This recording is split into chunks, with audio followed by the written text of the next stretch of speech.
Está no ar Adjuntos, o podcast coletivo.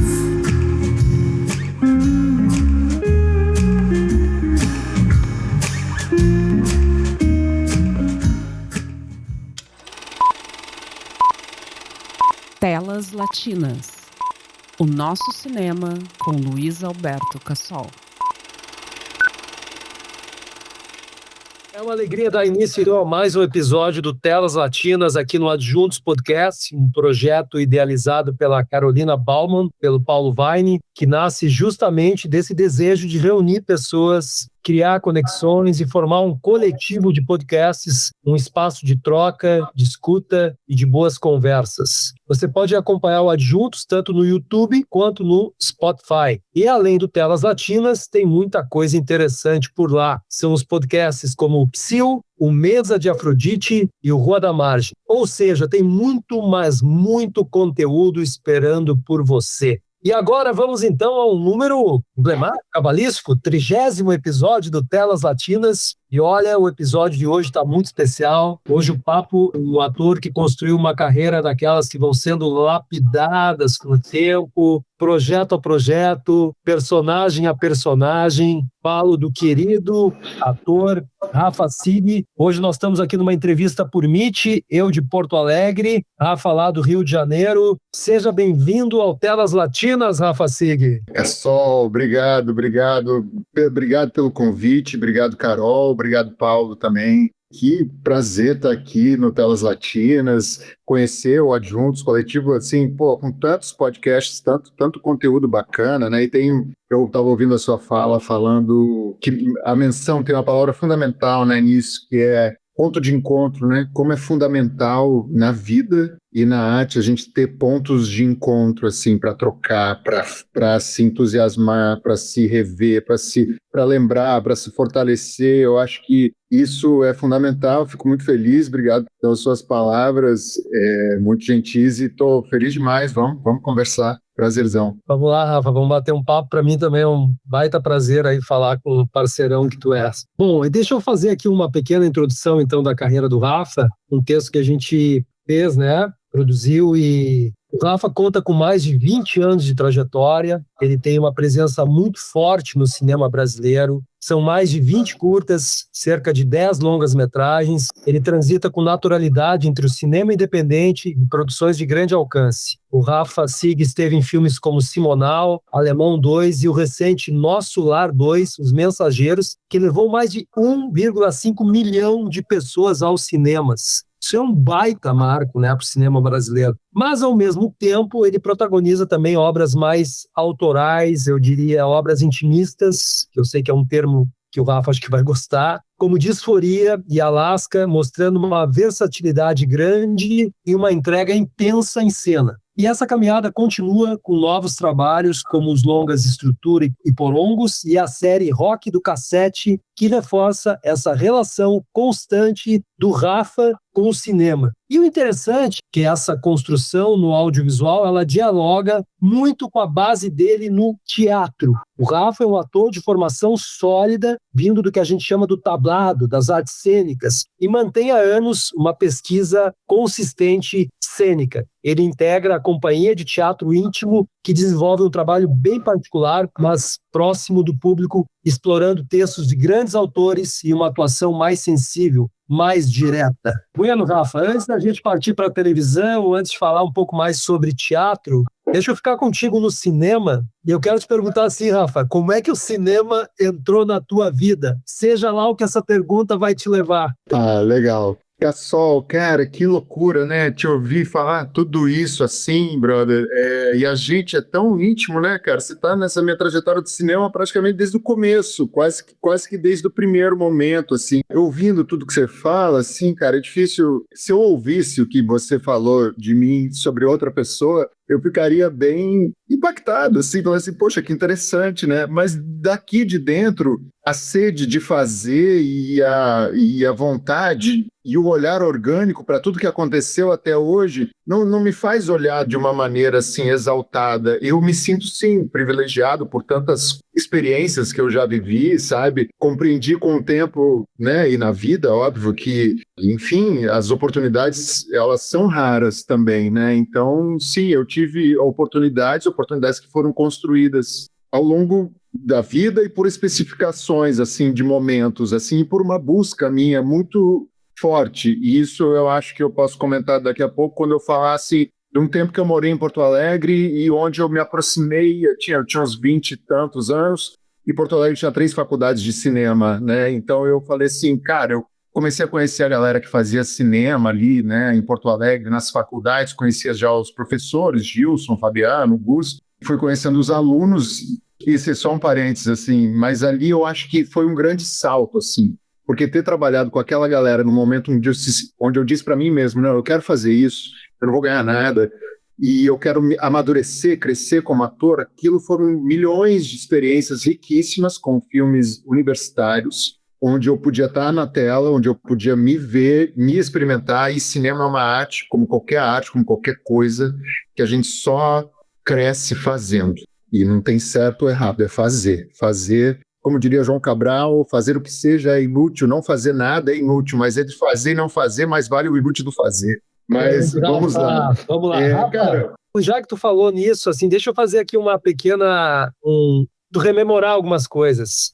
O Rafa é protagonista, eu vou citar aqui alguns longas. Olha só, Manhã Transfigurada, de 2008, do nosso querido amigo Sérgio Assis Brasil. Ainda Orangotangos, de outro amigo querido, Gustavo Spolidoro.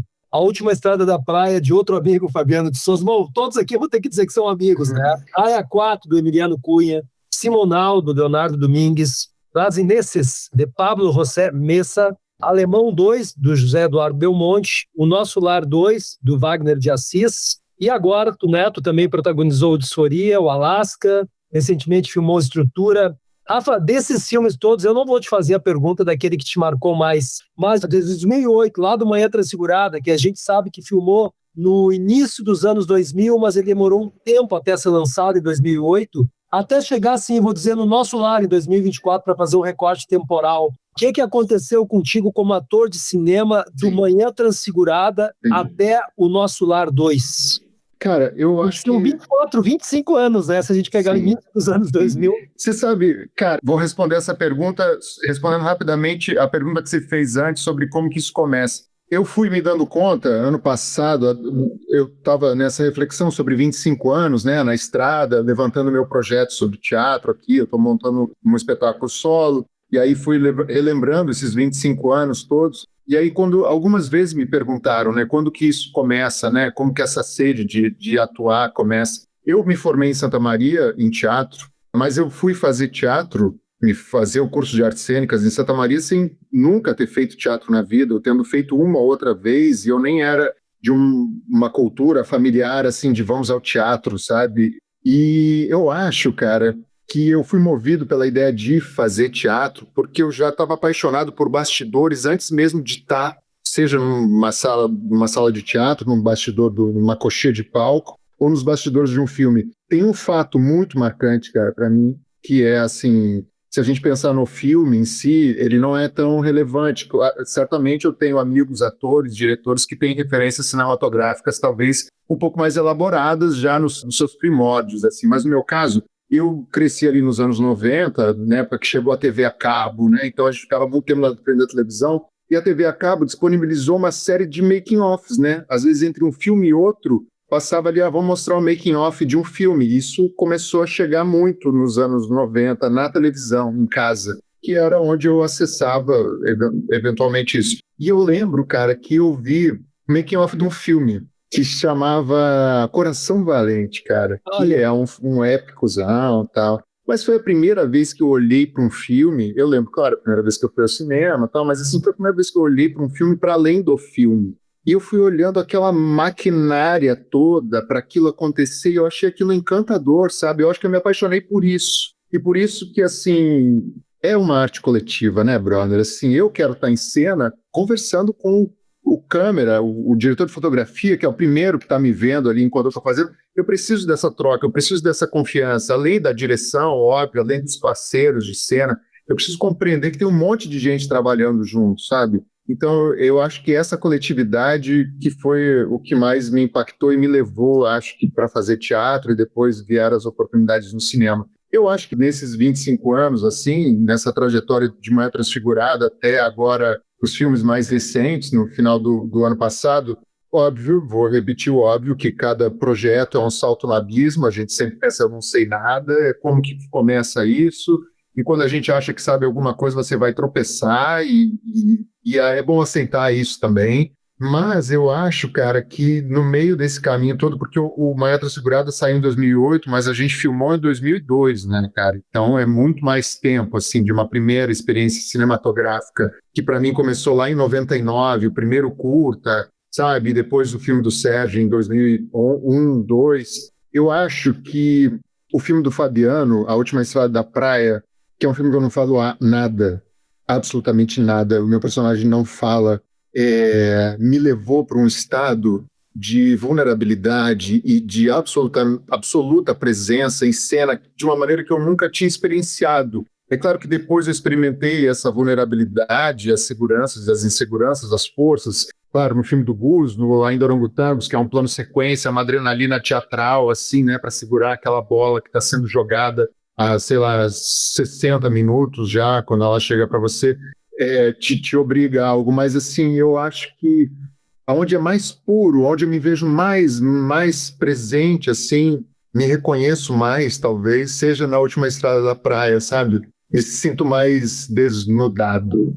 Rafa, tu sabe que agora tu falou, porque a gente, quando tu foi homenageado lá no nosso festival Santa Maria Vídeo Cinema, aliás, né, um festival que tem mais de 20 anos de trajetória lá na minha cidade natal e na cidade que o Rafa fez o curso de artes cênicas, que é Santa Maria da Boca do Monte. O Rafa apresentou por 2 anos o Santa Maria Vídeo Cinema, o festival.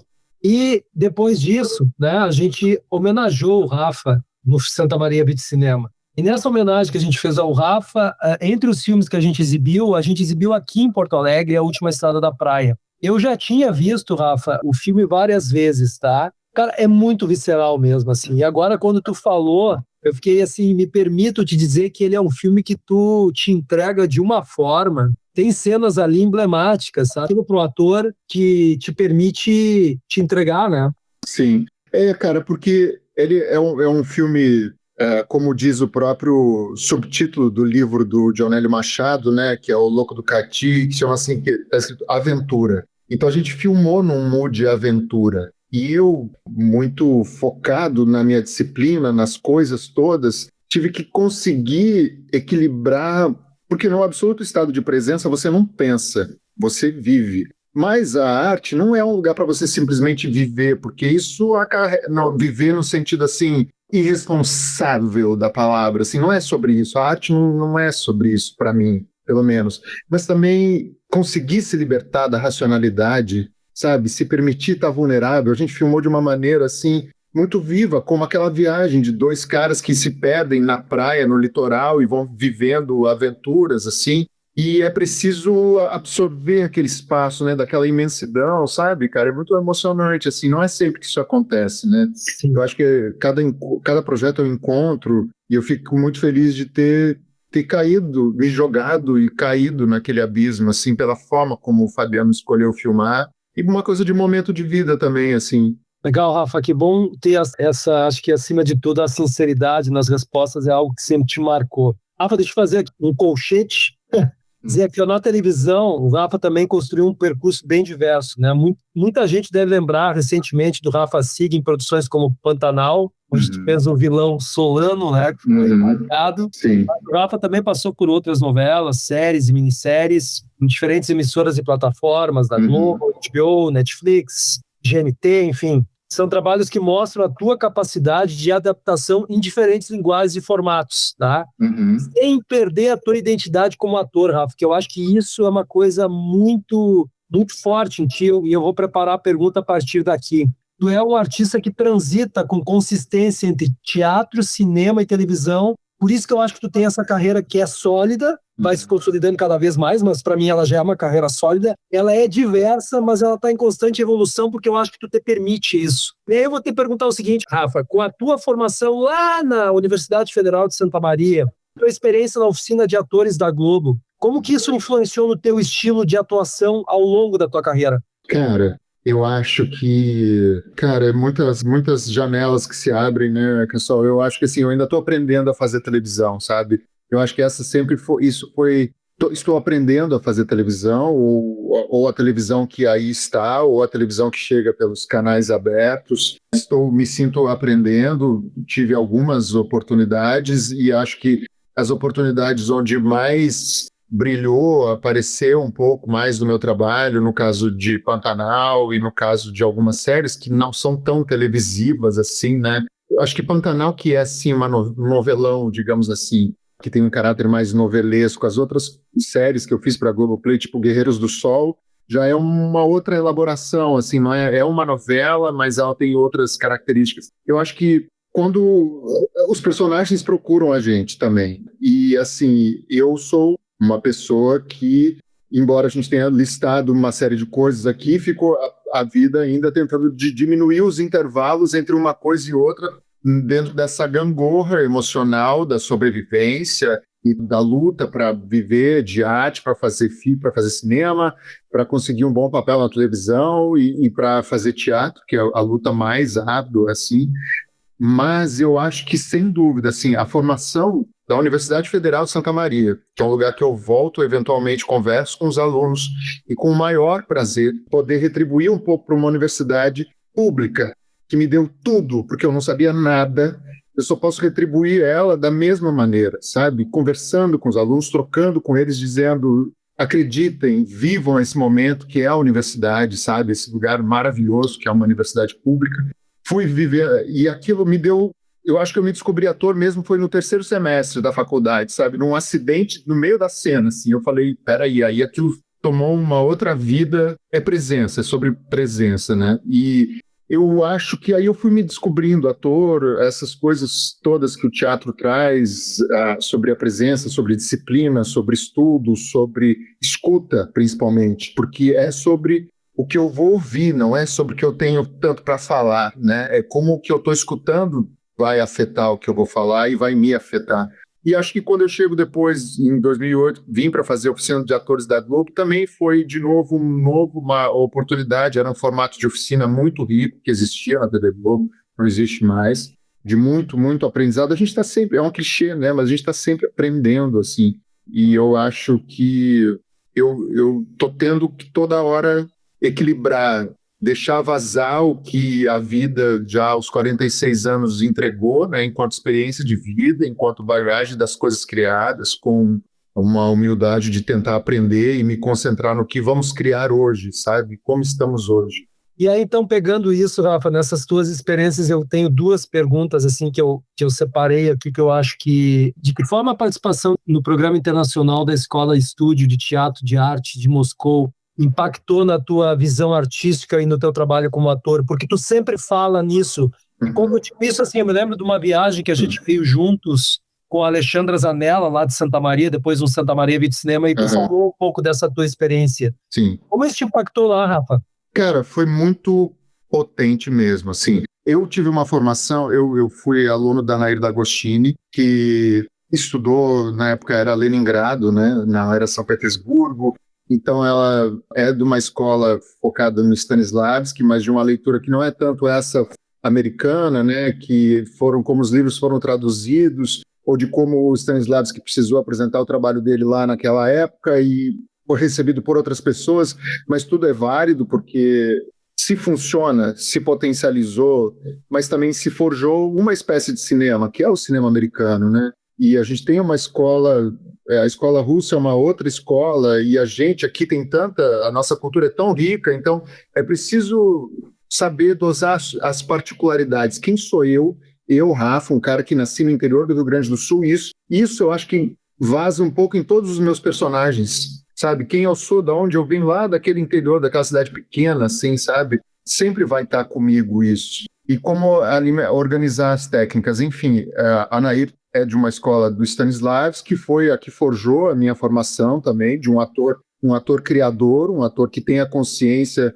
do estudo de uma cena, qual é a minha ação, o que eu preciso, o que está acontecendo aqui, o que eu preciso alcançar nessa cena, qual é o meu objetivo, o que está em jogo nessa cena que estamos fazendo. Mas também, quando você está em formação, algumas coisas, cada ser humano vai absorver de uma maneira, né? A juventude é maravilhosa, ela é muito potente, e talvez para mim fui um cara que me forjei de uma maneira, em alguns aspectos, um tanto rígidos, fechados. Aí foi curioso, porque quando eu estava em Moscou, naquele período, vendo os espetáculos, eu vi os atores tão livres em cena, livres.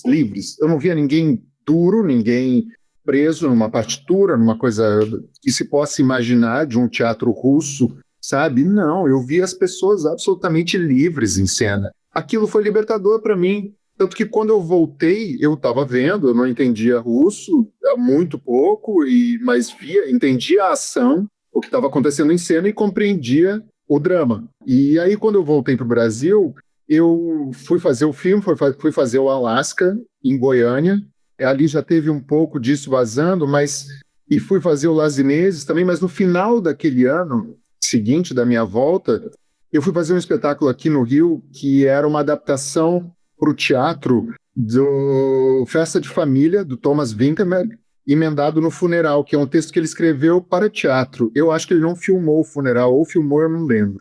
Eu fazia os dois espetáculos. E ali eu acho que eu consegui deixar vazar tudo aquilo que, assim, foi muito potente para mim, assim, porque ali eram 2 espetáculos na sequência, eram quase 3 horas dentro de cena, de uma história onde eu fazia esse filho, né, que era o protagonista dessa história, o cara que é atravessado, né, por aquele pai agressivo e na primeira parte da história e depois no funeral dele, e que se tornou também depois um psicopata, digamos assim.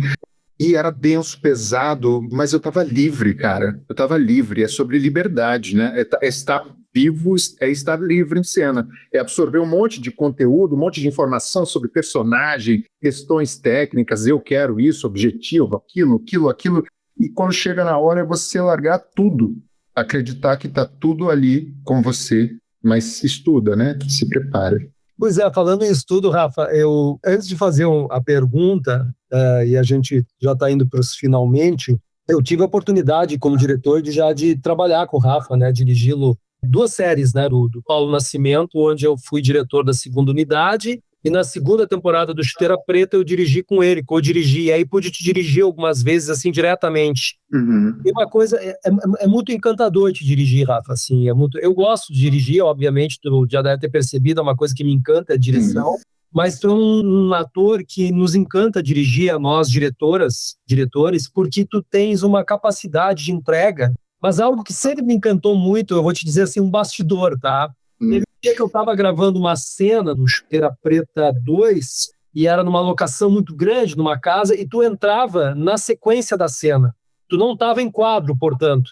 E eu estava vendo aquilo que estava enquadrado para mim no monitor. Os atores passando, já em cena, nós já tínhamos ensaiado, e eu com o fone, eu estou olhando assim para o monitor, e daqui a pouco meu olhar era só uma desviada para cima e tu ainda não estava em cena. Estava fora de cena, fazendo um aquecimento, cara, corporal, respirando, tá? Tu já estava microfonado, mas com o teu microfone cortado, obviamente. E quando tu entrou em cena, tu entrou com tudo, sabe? Tu entrou com tudo. Rafa, isso faz parte do tu. Tá, eu sei que tem o método de Stanislavski, eu sei dos métodos, entendeu? A gente tem que entender esses métodos. Mas tu faz sempre isso, tu tem essa coisa de tu entra em cena com tudo. Essa tua preparação, tu faz isso de forma assim, bom, cada personagem, cada fala, ela é tudo para mim nesse momento, ela é única nesse momento. Cara, eu acho que dentro dessas experiências todas, é importante estar aberto, né? Eu acho que às vezes a gente tem que buscar, eu às vezes sinto a necessidade de buscar, eu jamais diria para um ator, para qualquer outro ator, ou compararia, ou diria assim, se você não fizer isso, não vai acontecer. Às vezes eu sinto essa necessidade de oxigenação, de respiração, de uma percepção mais física do meu corpo, mas também tenho experimentado o silêncio, sabe? A preparação do corpo, o cuidado, ele tem que ser constante, né?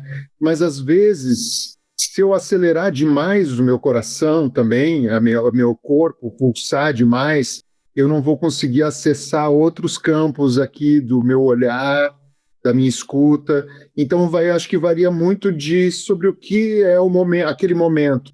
O Chuteiro era um projeto muito denso, assim, né? Muito visceral. Então, provavelmente naquele momento eu estava sentindo uma necessidade do sangue ferver um pouco mais. Mas eu já percebi momentos onde isso também não me favoreceu. Então é sempre pensar assim, tudo bem, aqui veio isso, mas também posso acalmar, respirar, me conectar no outro. São caminhos, momentos. Eu acho que também faço isso às vezes quando o set é um lugar, às vezes, de muita dispersão, também um pouco de dispersão, né? Então a gente não pode relaxar demais também. Eu teria aqui 1 hora para falar contigo, mas a gente tem um tempo e eu também gosto de não ultrapassar muito meia hora assim, do podcast. Tem mais de 20 anos de carreira, projetos recentes como Estrutura, o Porongos. O que tu pretende pela frente como personagens? O que tu tá buscando ainda como personagens? Aí tu pode me falar na TV, no teatro, no cinema, enfim, o que tu pretende? E o que vem aí pela frente, Rafa? O que a gente pode esperar de novos projetos teus? Eu sei que essa pergunta é a mais batida de todas, né? Mas, enfim, eu tenho que fazê-la. Cara, Cassol, eu queria antes da gente encerrar, falar uma coisa. Rafa, faça o que você quiser. Estamos aqui entre dois queridos amigos. Tá bom. Longa data. Tá. Cara, esse que eu vou para encerrar. Depois, quando for para encerrar, eu quero falar de uma pessoa específica, assim, de um ator específico, de uma referência para mim. Foi algo que eu refleti muito nos últimos tempos. Acho que é uma boa coisa para encerrar depois. Mas, assim, agora, várias coisas, né? Ano retrasado, dentro dessa gangorra, foi um ano mais desafiador, assim, às vezes tem lacunas, né, dentro desse processo criativo, que é angustiante. Aí chegou ano passado um ano muito potente, assim, cara, o Estrutura, que é um projeto, ano passado, né, Estrutura, Porongos e Rock do Cassete, cara, 3 projetos fomentados pela Lei Paulo Gustavo, fundamental, né, para a movimentação da nossa indústria criativa, sabe? É tão potente, tão rica. Eu consegui ver, assim, fazer 3 projetos, consegui ver muitos amigos filmando projetos, e isso é saúde, né? Saúde para a mente, saúde para a nossa sociedade, uma cadeia infinita de positividades, assim, a produção cultural. O Estrutura, o filme do Emil, que é o meu segundo filme com ele, eu fiz o Raia 4, agora fiz o Estrutura, meu pessoal, né, dividi o protagonismo do filme com a Sinandria Guterres, um filme belíssimo, tô louco para ver, já está em fase de montagem, também ali uma experiência de personagem diferente, de uma vulnerabilidade outra, outros caminhos a se percorrer, um professor acadêmico, né, lidando com o desafio entre me realizar no campo de trabalho ou a jornada acadêmica, bem interessante, os limites disso. Porongos, que a gente ainda não terminou, vem aí uma segunda fase de filmagem ainda, e o Rock do Cassete, que foi voltar para Santa Maria, fazer uma série sobre cena rock gaúcha dos anos 90. Pô, cara, foi emocionante. Outro dia até falei com o Marcos Borba lá na TV Ovo. Trabalhar com a galera da TV Ovo, acho que deve ser uma experiência, né? Eu tive a experiência já de trabalhar com eles, eles são muito bons. Porque a TV Ovo, cara, eu lembro assim, eu estava na faculdade ainda, tinha, olha como as coisas se misturam, tinha o Porão da Casa, Porão Cine Clube. E tinha um evento aos domingos. Era o Porão Cine Clube, Rafa. Era isso. E aí, cara, um dia eu fiz um trecho de um espetáculo de teatro com o Léo filmando, a gente transmitindo para televisão, cara. Então, assim, a parada do cinema, ela tá atravessada com a minha formação de Santa Maria desde o começo, cara. Em 98 foi a primeira vez que eu fui com o Léo lá na Gare de Santa Maria pra gente filmar uma cena nos trilhos que ia passar no meio do espetáculo. Foi meu primeiro contato com câmera, sabe? Então ali eu já tinha me apaixonado, assim. Então ali eu já sabia, na primeira semana da faculdade, alguém já tinha me dito que querem fazer filmes em Santa Maria. Em 97, eu falei, cara, eu quero fazer. Eu nunca tinha atuado na vida. Quando eu morei em Porto Alegre, eu fiquei sabendo, não, o Gus vai fazer um filme que é um plano sequência. Eu falei, caralho, eu quero estar nisso. A vida foi dando cambalhota e me jogou para dentro do filme. Eu acho que o que eu quero, né, dentro de cena, eu flertei às vezes com muitos personagens angustiados, existenciais, densos, violentos. Eu sinto muita vontade de falar também sobre amor, amorosidade e fé, de muitos campos da fé na vida, na fé no outro, na fé no divino, sabe? Mas de uma maneira assim, da aposta no ser humano, sabe? Eu tenho vontade de deixar isso que está aqui, assim, mais, sabe? Aqui, sair daqui um pouco, sabe? Sair dos traumas familiares e deixar aqui o coração falar, sabe, cara? É disso que eu tô afim de falar. Mas tudo é bem-vindo, claro. Eu estou fazendo um trabalho em cima no teatro da autobiografia do Érico, que é algo que está me alimentando muito, muito, muito. Eu estava procurando algo sobre o qual eu pudesse falar com propriedade. O Érico nasceu em Cruz Alta, eu nasci em Panambi. Eu falei a vida inteira, quando alguém me perguntava de onde tu é, Panambi, não sabe, é do lado de Cruz Alta, não sabe. Eu digo, Cruz Alta é onde nasceu o Érico Veríssimo. Acabou a história. Então o Érico está comigo também desde o começo. Então eu tenho o apoio da família do Érico para montar esse espetáculo, é o que eu estou fazendo. E estou escrevendo também, cara. Estou aí no sal, dando saltos. Grande, Rafa! Olha aí. Que legal saber disso, cara. Que legal. Fico muito feliz como teu amigo, Rafa, porque eu acho que tu tem muito para compartilhar conosco. Rafa, tu falou que queria encerrar falando de algo específico. Diga aí para nós. Cara, eu acho que dentro dessa reflexão dos anos que passaram, nesses 25 anos, e agora eu estou querendo jogar para frente mais 25 anos de produtividade, me fez refletir muito sobre, sim, atores, filmes, experiências que me marcaram e que foram me forjando, assim.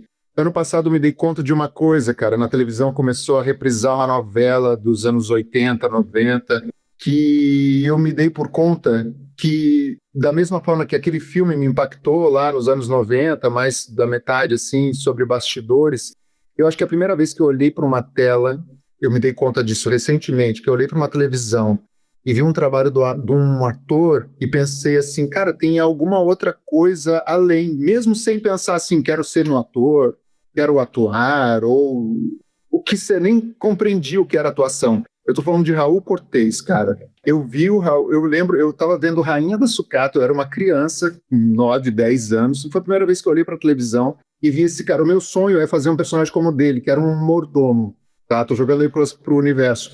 O personagem do Raul era um mordomo, só que na verdade ele era um investigador, ele tava se fingindo ser um mordomo naquela casa. No quarto dele tinha gravadores, tinha coisas que ele fazia. E foi a primeira vez que eu olhei para a televisão, para um ator, e falei assim, peraí, cara, esse personagem tem alguma coisa, é isso que eu estou vendo, tem alguma coisa a mais do que o que eu estou vendo ou o que ele está mostrando. Sabe, uma compreensão de camadas ainda muito subjetiva, óbvio, eu era uma criança, mas quando eu sempre fui fã do Raul e tal, e quando eu revi fragmentos dessa novela, eu lembrei disso, assim. Daí pensei, cara, acho que foi a primeira vez que eu olhei para a televisão e falei assim, cara, tem alguém atuando e tem alguém atuando de atuar, né? Dentro do próprio personagem. Eu achei aquilo maravilhoso. Ah, linda a tua homenagem ao Cortez. É realmente, cara, quando tu falou, eu lembrei do personagem, lembrei da situação, lembrei da gente vendo isso infância, na adolescência, enfim, realmente era muito marcante. Rafa, eu vou ter a oportunidade de dizer algo que eu fiz algumas vezes, que é o Telas Latinas tem me permitido entrevistar amigas e amigos, queridos e queridas, que pensam ideologicamente como eu, pensam da mesma forma de vida, encaram a vida como eu encaro, que é pensar no inclusivo, no coletivo, pensar na outra, no outro. E a tua entrevista veio ao encontro disso e tu não tergiversa também nas respostas. Cara, é uma emoção, assim, muito legal a gente poder estar, né, Porto Alegre, Rio, fazendo uma entrevista por Meet, com a colaboração direta aí da Carol e do Paulo, que estão lá produzindo para nós esse podcast. Te agradeço muito, Rafa, assim, que tenhamos outras conversas e que aquele sonho que tenho de fazer com que tu protagonize aquele longa, espero que a gente consiga fazer juntos um dia. Querido, muito obrigado. Vamos sim, Cassol, vamos filmar, a gente vai filmar, tenho certeza disso, cara, muito obrigado, Carol, Paulo, cara, me emociona também, Cassol, me emociona, porque é bacana, às vezes a gente precisa olhar para a vida, porque a gente está tendo que o tempo todo responder a pergunta, por que eu faço o que eu estou fazendo? De vez em quando essa pergunta, ela está sempre voltando, então repensar isso, conversar com você, ter essa troca me emociona, me fortalece também. Te agradeço, muito obrigado, uma felicidade imensa. Vamos embora, vamos filmar. Beijo grande. Beijo grande, adelante, obrigado. Vamos. Adjuntos, a gente pode mais.